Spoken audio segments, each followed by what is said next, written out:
참 좋은 친구 되신 예수님이 우리 가운데 늘 충만할 수 있기를 바랍니다. 예수님을 구주로 영접한 후에 우리는 누구나 참된 그리스도인이 되기를 원합니다. 참된 그리스도인이 되면 삶 속에 기쁨과 평안과 자족하는 모습이 드러나게 됩니다. 오늘은 기쁨과 평안과 자족이 우리의 삶에 어떻게 나타나는가 하는 것을 생각해 보려고 합니다. 먼저 기쁨입니다. 오늘 본문 4절을 보시기 바랍니다. 주 안에서 항상 기뻐라. 내가 다시 말하노니 기뻐라. 이렇게 말씀하고 있습니다. 예수 믿는 사람에게 기쁨이라고 하는 것은 너무나도 중요한 재산입니다.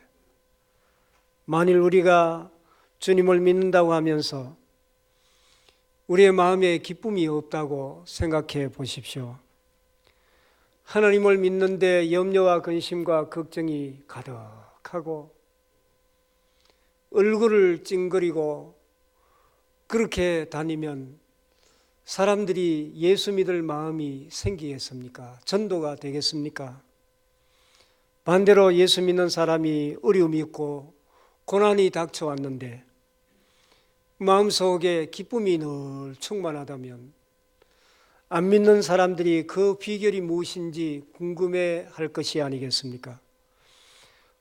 바울은 빌립보 교회 성도들에게 항상 기뻐라.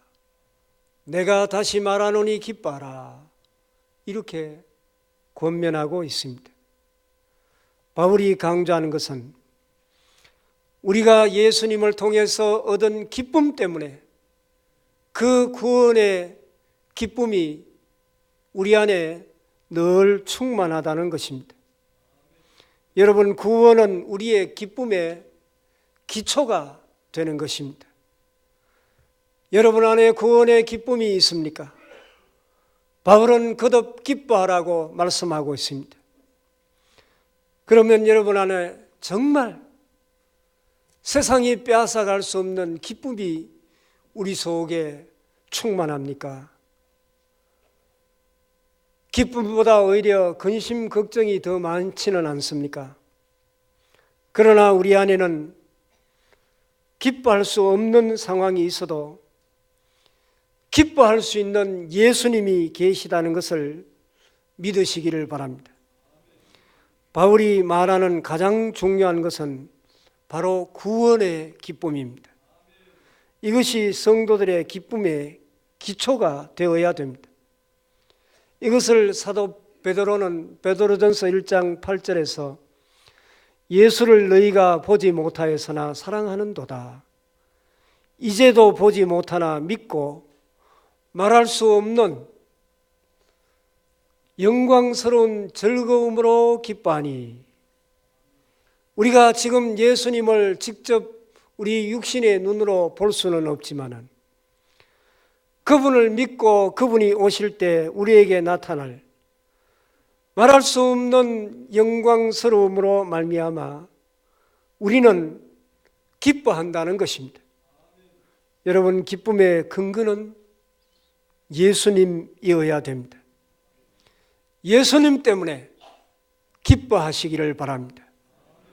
베드로전서 1장 9절에 믿음의 결국 곧 영혼의 구원을 받음이라. 우리에게 이것이 있기 때문에 예수님이 기쁨의 기초가 되어야 됩니다. 예수님도 요한복음 16장 22절에 지금은 너희가 근심하나 내가 다시 너희를 보리니 너희 마음이 기쁠 것이요 너희 기쁨을 빼앗을 자가 없으리라. 그렇게 말씀하셨습니다. 주님이 우리에게 주시는 이 기쁨은 그 어떤 것도 빼앗아갈 수 없다는 것입니다. 이것이 바울이 말하는 기쁨입니다. 예수 그리스도가 기쁨입니다.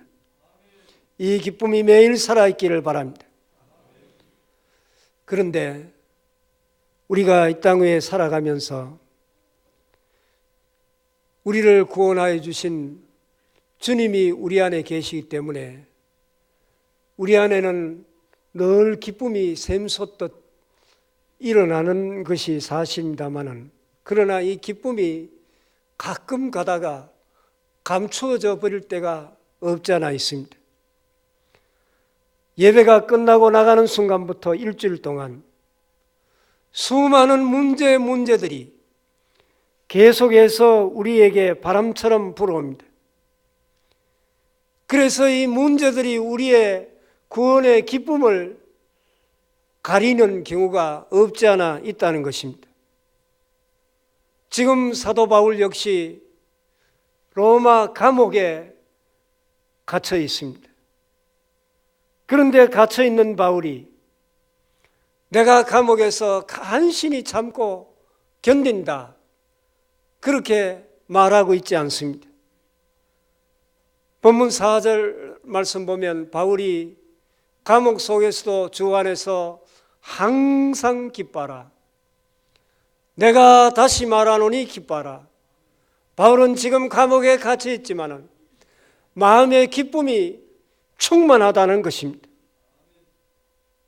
지금 잘 참고 있다는 수준으로 말하지 않습니다. 내 마음속에 기쁨이 충만하니까 감옥 밖에 있는 빌립보 교회 성도들 향해서 너희도 기뻐하라는 것입니다.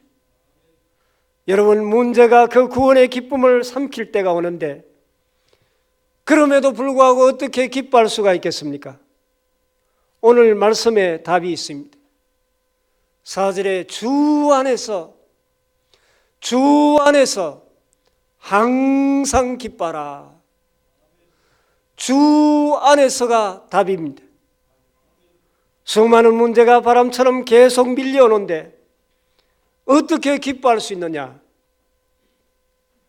주 안에 있을 때 기뻐할 수 있다는 것입니다.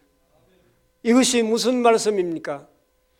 지난주에 말씀드렸듯이 하나님이 욥에게 사탄의 시험을 허락하셨습니다. 하나님이 우리에게 고난을 허락하실 때가 있다는 것입니다. 사탄이 욥을 공격하는 목표가 무엇입니까?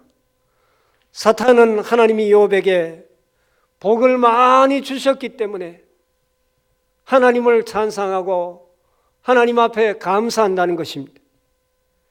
그런데 그 복을 거두어 가시면, 고난을 주시면 욥에게 찬송이 끊어지고 감사가 멈추어지게 될 것이라고 주장합니다. 내가 고난을 당하고 있을 때 사탄은 내 입에서 하나님을 원망하고 하나님을 욕하기를 간절히 소원합니다. 그러나 하나님은 반대로 그럼에도 불구하고 욥처럼 하나님을 찬양하고 하나님 앞에 영광을 돌리고 감사하기를 원하십니다. 믿음의 사람은 나를 무너뜨리는 모든 환경보다 나의 기쁨을 빼앗아가는 모든 상황보다 주님이 지금 나를 다스리시고 계십니다. 하나님은 찬송받으시기에 합당하신 분입니다 라고 고난 중에도 믿음의 사람은 결코 낙심하지 않고 하나님께 영광을 돌릴 것입니다. 이 고난 앞에서 하나님은 찬송받으시기에 합당하십니다. 그렇게 고백할 때 사탄은 땅을 치게 될 것입니다. 기뻐할 수 없는 상황에서 기뻐할 수 있다는 것은 주님이 나를 다스리고 계십니다 라는 고백이고, 이것은 사탄을 내어쫓는 그런 영적 승리가 될 것입니다. 주 안에서 기뻐하라. 이것은 영적인 승리를 누리라, 그런 뜻입니다. 우리 인생 가운데 문제 속에서도 여전히 주님은 찬송받으시기에 합당하신 분이십니다. 여러분, 어떤 상황 가운데서도 주님을 찬송하는 찬송이 넘치기를 바랍니다. 또 다른 기쁨이 있습니다. 갈라디아 5장에 보면 성령의 9가지 열매가 나옵니다. 에베소 5장에는 성령의 충만함을 받아라 그렇게 말씀하고, 오늘 빌립보서에서는 성령의 열매가 어떤 것인가 하는 것을 우리에게 말씀하고 있습니다. 갈라디아 5장의 성령의 열매를 보면 사랑, 희락, 화평, 오래 참음, 자비, 양성, 충성, 온유, 절제, 이 9가지 열매가 나옵니다. 그런데 처음 사랑, 희락, 화평, 이 3가지 열매는 우리에게 무한한 에너지를 공급해 주는 열매입니다. 이 사랑, 희락, 화평의 열매를 우리가 받을 때 나머지 6가지 열매도 충실하게 맺을 수 있다는 것입니다. 성령의 열매 가운데 첫 번째가 사랑이고, 두 번째가 희락, 기쁨의 열매입니다. 여러분, 성령의 열매 가운데 기쁨이 있다는 것을 기억하시기를 바랍니다. 사도 바울은 이것을 이렇게 표현합니다. 내 안에 육체의 소욕을 따라가면 죄의 열매가 맺고, 성령의 소욕을 따라가면 성령의 열매를 맺게 된다는 것입니다. 그렇다면 성령의 열매가 어디에서 오는가? 욕심을 따라가는 것이 아니라 성령의 인도하심을 순종하고 따라갈 때 성령의 열매가 맺어지게 됩니다. 여러분, 기쁨은 돈 주고 살 수 없습니다. 돈이 우리에게 일시적인 기쁨을 줄 수는 있지만은, 그러나 영원한 기쁨은 결코 줄 수 없습니다. 기쁨은 내 가슴 속에서 샘솟듯이 이렇게 솟아나는 것입니다. 그런데 언제 이 기쁨이 솟아납니까? 예수 믿는 사람에게는 하나님의 말씀, 성령의 인도하심에 순종하며 살아갈 때 우리 안에 기쁨이 넘치게 된다는 것입니다. 순종이 영적인 승리이기 때문에 그렇습니다. 우리의 매일의 삶이 성령님의 인도하심을 따라 살아가는 순종의 삶이 되시기를 바랍니다. 그때 내 안에 기쁨이 터져나오게 될 것입니다. 사랑하는 교회 여러분, 순종이 있는 곳에 기쁨이 있습니다. 사도 바울은 예수님 때문에 기뻐하고, 감옥에 갇혔어도 하나님이 나를 통치하시고 다스리시고 계신다는 믿음 때문에 기쁨을 잃어버리지 않았습니다. 사도 바울은 하나님의 말씀대로 순종하며 살다가 지금 감옥에 갇혀 있습니다. 그러나 감옥 속에서도 아무도 빼앗아갈 수 없는 그 기쁨이 사도 바울 안에 충만했기 때문에 주 안에서 기뻐하십시오. 항상 기뻐하십시오. 그렇게 권면하고 있습니다. 그런데 반대로 내 육신의 욕심을 따라 살아가면 어떻게 되는가? 욕심을 따라 살아가면 근심, 걱정이 내 안에 가득하게 될 것입니다. 그러나 성령님께 순종하면 기쁨이 충만하게 될 것입니다. 여러분에게 이 기쁨이 충만하시기를 바랍니다. 기쁨 다음으로 나누려고 하는 것은 평강입니다. 오늘 본문 6절에 아무것도 염려하지 말고 다만 모든 일에 기도와 간구로 너희 구할 것을 감사함으로 하나님께 아뢰라. 오늘 이 구절을 보면 염려의 반대말처럼 표현하는 단어가 있습니다. 아무것도 염려하지 말고 그 대신 염려가 올 때 뭐 하라 그랬습니까? 기도하라. 그렇게 말씀하고 있습니다. 사람은 본능적으로 여러 가지 힘들고 어려울 때, 일이 꼬일 때 염려가 자동적으로 오게 됩니다. 또 일어나지 않는 일들로 인하여 염려하기도 합니다. 그런데 성경은 염려가 올 때 아무것도 염려하지 말고 모든 일에 기도와 간구로 하나님께 아뢰라, 이렇게 말씀하고 있습니다. 여러분, 염려가 오면 기도하는 자리로 나아가야 됩니다. 왜냐하면 기도하는 사람에게 하나님은 반드시 감사를 주시기 때문입니다. 염려를 쉽게 설명하면 내 은행의 잔고보다 부채가 많은 것이 염려입니다. 다른 말로 하면 내가 가지고 있는 능력보다 문제가 더 클 때 염려가 오게 됩니다. 그때 성경은 염려하지 말고 기도하라, 이렇게 말씀하고 있습니다. 왜 그렇습니까? 그 해답이 7절에 기록되어 있습니다. 7절 말씀을 보시기 바랍니다. 그리하면 모든 지각에 뛰어난 하나님의 평강이 그리스도 예수 안에서 너희 마음과 생각을 지키시리라. 기도하는 사람에게 하나님의 위로와 평강으로 가득 채워 주신다는 것입니다. 여러분, 염려가 올 때 하나님께 모든 염려를 다 맡기시기를 바랍니다. 평안이라는 말은 요동하지 않는다는 뜻입니다. 그래서 평안하다는 증거는 영적으로 성숙하다라는 뜻입니다. 그렇다면 영적인 성숙이 무엇입니까?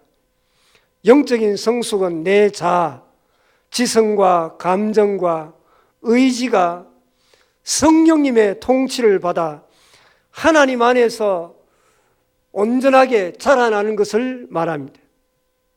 그러면 어떤 결과가 나타납니까? 영적으로 성숙한 사람은 지성에서 지식만 생기는 것이 아니라 지혜가 오게 됩니다. 또 감정이 성숙해지면 마음에 평안이 찾아오게 됩니다. 또 의지가 성숙해지면 분별력이 생기는 것입니다. 그렇다면 지혜와 평안과 분별력은 첫째는 하나님을 개인적으로 만나는 경건 생활을 통해서 오게 됩니다. 내가 교회에 아무리 다녀도 하나님과 1대1로 만나는 그런 경건 생활을 통해서 이 영적인 성숙이 오게 된다는 것입니다. 또 한 가지는 공적인 예배와 성도의 교제라고 하는 공동체를 통해서 영적인 성숙이 옵니다. 그러므로 예배 드리는 것을 소홀히 여기면 안 됩니다. 왜냐하면 주일 예배를 드리는 시간에 하나님의 회복의 역사가 일어나기 때문입니다. 성도의 교제, 영적인 교제를 소홀히 하면 안 됩니다. 거기서 믿음의 견고함이 생기게 됩니다. 이 예배 속에 하나님의 회복과 치유와 하나님의 역사가 일어나기 때문에 말씀을 듣다가 찬송을 부르다가 기도하다가 하나님이 회복해 하시는 역사를 경험하게 됩니다. 예배 가운데 하나님이 역사하셔서 우리의 모든 염려가 떠나는 은혜가 있기를 바랍니다. 심리학에서 충격지수라는 말이 있습니다. 이 충격지수는 한 사람이 어떤 사건 때문에 오는 충격의 상태를 말합니다. 그래서 보편적으로 모든 사람들이 충격을 받는 일 중에 가장 큰 충격이 배우자의 죽음이라고 말합니다. 그 충격을 일반적으로 그 지수를 100이라 그렇게 표현합니다. 부부가 별교하면 70점이라고 합니다. 이런 충격들이 우리 안에 쌓이게 되는데 그 지수가 150에서 200에 이르게 되면 우울증을 겪게 됩니다. 1년 동안 300점이 넘으면 심각한 정신적인 충격 때문에 병이 오고 심지어 사망에 이르게 된다고 합니다. 그런데 충격지수의 반대 개념인 회복지수가 우리 안에 있습니다.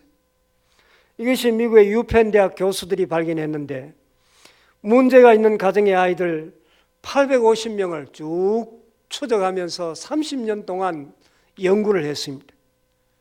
그리고 나서 이제 300명을 조사를 해보니까 30% 이상이 아주 정상적으로 살아가는 것을 보았습니다.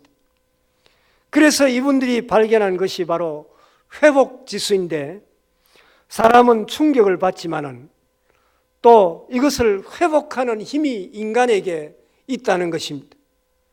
그 중에 50%가 유전적으로 타고난다고 합니다. 그리고 10%는 환경에서 결정되고, 중요한 것은 40%가 누구를 만나고 무엇을 배우느냐 하는 것에 결정이 된다는 것입니다. 그런데 30년 동안 쭉 연구를 해보니까 누구를 만나느냐, 무엇을 배우느냐 하는 이 40%가 다른 모든 것을 압도하더라는 것입니다. 우리가 이 시간 예배 드릴 때 이 회복지수가 1000만이 될 수 있기를 바랍니다. 오늘 예배 드릴 때 아무것도 염려하지 말고 모든 일에 기도와 간구로 너희 구할 것을 감사함으로 하나님께 아뢰라. 그리하면 모든 지각에 뛰어난 하나님의 평강이 그리스도 예수 안에서 너의 마음과 생각을 지키시리라. 이 말씀이 오늘 우리 인생의 회복지수가 1000이 되고 만이 되어 우리 안에 염려하는 모든 것들이 하나님이 임재하시는 이 예배 가운데 다 떠나가는 역사가 있기를 바랍니다. 베드로전서 5장 7절에 너희 모든 염려를 다 주께 맡기라. 이는 그가 너희를 돌보심이라. 염려를 주님께 맡기기만 하면 주님께서 문제를 해결해 주시고 책임져 주신다는 것입니다. 사도 바울이 염려가 오면 기도하라는 말은 내가 가지고 있는 염려를 하나님이 아시게 하라는 것입니다. 하나님께 맡기기 시작하면 주님이 주시는 평강이 우리의 마음을 다스리기 시작하는 것입니다. 기도가 끊어지면 염려가 살아납니다. 기도가 중단되면 우리 안에 근심이 삭트기 시작합니다. 그러나 기도가 터지면 하나님의 평강이 우리의 마음과 생각을 다스리게 될 줄 믿습니다. 여러분, 기도가 죽으면 염려가 살고, 기도가 살면 평강이 우리를 다스리게 된다는 것을 기억하시기를 바랍니다. 그래서 오늘 쉬고 있던 기도가 살아나는 은혜가 있기를 바랍니다. 새벽 기도가 회복될 수 있기를 바랍니다. 여러분, 기도밖에 없습니다. 기도하면 주님의 평강이 우리를 다스리게 될 줄 믿습니다. 마지막으로 예수 믿는 사람의 삶에 있어서 또 한 가지 중요한 것이 있는데, 그것은 바로 자족하는 마음입니다. 오늘 본문 10절에서 12절을 보시기 바랍니다. 내가 주 안에서 크게 기뻐하면 너희가 나를 생각하던 것이 이제 다시 사기남이 너희가 또한 이를 위하여 생각은 하였으나 기회가 없었느니라. 내가 궁핍함으로 말한 것이 아니니라. 어떠한 형편에든지 나는 자족하기를 배웠노니 나는 비천에 처할 줄도 알고 풍부에 처할 줄도 알아. 모든 일 곧 배부름과 배고픔과 풍부와 궁핍에도 처할 줄 아는 일체 비결을 배웠노라. 아멘. 예수 믿는 사람들이 가져야 할 정말 중요한 것은 만족이 아니라 자족입니다. 내가 가난하든지 부유하든지 기뻐할 수 있도록 내게 능력 주시는 분이 계시다는 것입니다. 본문 13절을 보시기 바랍니다. 내게 능력 주시는 자 안에서 내가 모든 것을 할 수 있느니라. 이 말씀은 내게 능력 주시는 자 안에서 내가 모든 것을 할 수 있다는 것은 하나님의 전능하심을 강조하는 말씀이 아닙니다. 이 구절은 내가 비록 가난해도 자족하고 풍부해도 교만하지 않는 이런 삶을 살 수 있는 것은 바로 예수님 때문에, 주님이 내 안에 계시기 때문에 가능하다는 말씀입니다. 자족하는 마음은 재산의 풍성함으로 오는 것이 아닙니다. 이것은 오직 하나님의 은혜로만 가능합니다. 그래서 바울은 14절부터 자기가 자족하는 이유를 빌립보 교인들에게 설명하여 주고 있습니다. 14절부터 16절 말씀을 읽겠습니다. 그러나 너희가 내 괴로움에 함께 참여하였으니 잘하였도다. 빌립보 사람들아, 너희도 알거니와 복음의 시초에 내가 마게도냐를 떠날 때 주고받는 내 일에 참여한 교회가 너희 외에 아무도 없었느니라. 데살로니가에 있을 때에도 너희가 한 번뿐 아니라 두 번이나 나의 설 것을 보내었도다. 빌립보 성도들이 바울을 도와준 것이 그렇게 큰 물질이 아닙니다. 자족함은 작은 사랑을 깨달을 때 기쁨이 오고 만족이 오는 것입니다. 하나님이 나를 사랑하신다는 지극히 작은 은혜를 맛보면 내 안에 부유함으로 넘치게 됩니다. 이것이 바로 자족입니다. 바울이 큰 이야기를 하는 것이 아닙니다. 많은 것을 가졌다는 것이 아닙니다.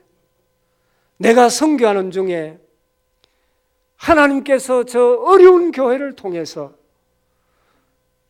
나에게 작은 것을 도와준 것을 보고 내 마음에 기쁨이 넘친다는 것입니다. 주님의 채워주심을 맛본 사람은 마음이 부자입니다. 비록 지금 아무것도 가진 것이 없지만은, 그러나 모든 것을 가진 자와 같습니다. 이 자족은 하나님의 은혜가 임할 때 가능합니다. 하나님이 나를 사랑하신다는 은혜를 깨닫기만 하면 그 사람은 오늘 또 부유한 자가 될 수 있습니다. 사랑하는 교회 여러분, 은혜가 있는 곳에 자족하는 마음이 있습니다. 오늘 본문 19절을 보시기 바랍니다. 나의 하나님이 그리스도 예수 안에서 영광 가운데 그 풍성한 대로 너희 모든 설 것을 채우시리라. 여러분, 바울에게 모든 것이 채워졌기 때문에 이런 고백을 한 것이 아닙니다. 비록 내가 가진 것이 없지만은 주를 위하여 달려가는데 주님께서 순간순간 내게 은혜를 베풀어 주시기 때문에 내가 평생토록 언제나 넘치는 삶, 자족하는 삶을 살게 되었다는 것입니다. 마지막 20절을 우리 모두 함께 읽도록 하겠습니다. 시작. 하나님 곧 우리 아버지께 세세 무궁하도록 영광을 돌릴지어다. 아멘. 기도하겠습니다. 아버지 하나님, 주님 오시는 그날까지 예배를 소홀히 하지 않게 하여 주시옵소서. 우리 가운데 예수님으로 말미암아 기쁨이 늘 살아있게 하시고 평안히 우리를 다스리게 하시고 세상의 모든 욕심을 제하여 주시고 자족하는 마음으로 우리에게 늘 충만하게 하여 주시옵소서. 그리하여 마지막 날까지 아버지 하나님께 세세 무궁토록 영광을 돌리는 우리 모두가 되게 하여 주시옵소서.